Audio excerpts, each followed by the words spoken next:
ఆంధ్రప్రదేశ్ రాజకీయాలు ఇప్పుడు ఆసక్తికరంగా మారుతున్నాయి. బలహీనమైన విపక్ష హోదాలో ఉంటూనే వైసీపీ అధినేత జగన్మోహన్ రెడ్డి దూసుకుపోయేందుకు ప్రయత్నిస్తున్నారు. రోజువారీగా ఏదో ఒక కార్యక్రమం నిర్వహిస్తూ జనాన్ని ఆకట్టుకుంటున్నారు. ప్రజల వైపు నుంచి సైతం మంచి స్పందన వస్తోంది. అటువంటి జగన్ రెడ్డికి పక్కబలం తగ్గిందని చెప్పుకుంటున్నారు.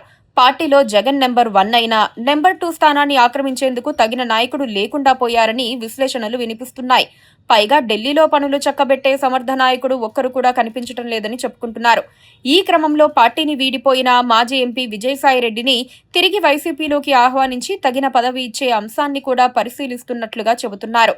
విజయసాయిరెడ్డి కొత్త పార్టీ పెట్టుకునే ఏర్పాట్లు చేసుకుంటున్నట్లుగా సోషల్ మీడియాలో వార్తలు వచ్చినా అసలు గేమ్ ప్లాన్ మాత్రం మళ్లీ జగన్ పంచన చేరేందుకేనని తెలుస్తోంది.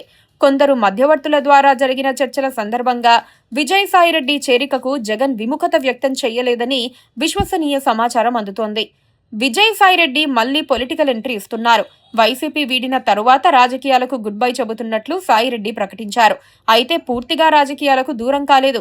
గత కొంతకాలంగా టీడీపీ, వైసీపీకి వ్యతిరేకంగా సోషల్ మీడియా వేదికగా పోస్టులు పెడుతున్నారు. పవన్ పైన మాత్రం ఎలాంటి విమర్శలు చేయటం లేదు.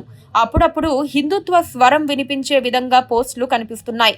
మొదట్లో ఆయన బీజేపీలోకి వెళ్దామనుకున్నారనే టాక్ వినిపించింది. అయితే కూటమిలో భాగస్వామిగా ఉన్న బీజేపీలోకి ఆయన వెళ్లే ఛాన్స్ దక్కలేదు. దీంతో కొత్త పార్టీ ఏర్పాటు దిశగా సాయిరెడ్డి కసరత్తు ముమ్మరం చేశారని ఒక వార్త ప్రచారానికి వచ్చింది.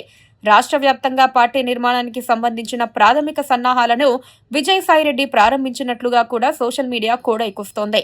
జిల్లా, నియోజకవర్గ స్థాయిలో ముఖ్య నాయకులతో సంప్రదింపులు కొనసాగుతున్నాయని అంటున్నారు. ఇందుకోసం సాయిరెడ్డి మాజీ బ్యూరోక్రాట్లతో మంత్రాంగం సాగిస్తున్నట్లు తెలుస్తోంది. వీరితో పాటుగా తటస్థుల నుంచి కొత్త రాజకీయ వేదికకు మద్దతు కూడగట్టే ప్రయత్నాలు చేస్తున్నారని ప్రచారం సాగుతోంది. త్వరలోనే రాష్ట్ర వ్యాప్తంగా సన్నాహక సభలు, ప్రాంతాల వారీగా సమావేశాలు నిర్వహించి ప్రజల అభిప్రాయాలను తెలుసుకోవాలని భావిస్తున్నారు.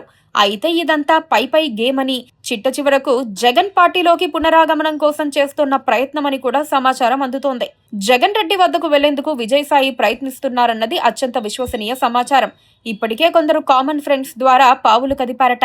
నిజానికి వైఎస్ఆర్ కాంగ్రెస్ పార్టీ అత్యంత క్లిష్ట పరిస్థితుల్లో ఉంది. ఒక విధంగా జగన్మోహన్ రెడ్డి ఒంటరయ్యారని చెప్పవచ్చు. గతం మాదిరిగా తల్లితో పాటు చెల్లెలు ఆయన వద్ద లేరు. ఎంతో కొంత సజ్జల రామకృష్ణారెడ్డి, వైవి సుబ్బారెడ్డి కొంత అండగా నిలుస్తున్నారు. అయితే రాష్ట్ర రాజకీయాల వరకు సజ్జల రామకృష్ణారెడ్డి ఓకే, కానీ జాతీయ స్థాయిలో అవసరాలను తీర్చే నాయకులు లేరు. వైవి సుబ్బారెడ్డిలో అంత సమర్థత లేదు.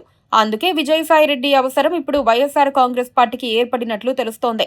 మళ్లీ పార్టీలోకి తిరిగి వచ్చిన తర్వాత విజయసాయి నెంబర్ 2 అవుతారో లేదో తెలియదు, కానీ ఆయన కీలకంగా మారే అవకాశాలు మాత్రం ఎక్కువగానే ఉన్నాయి.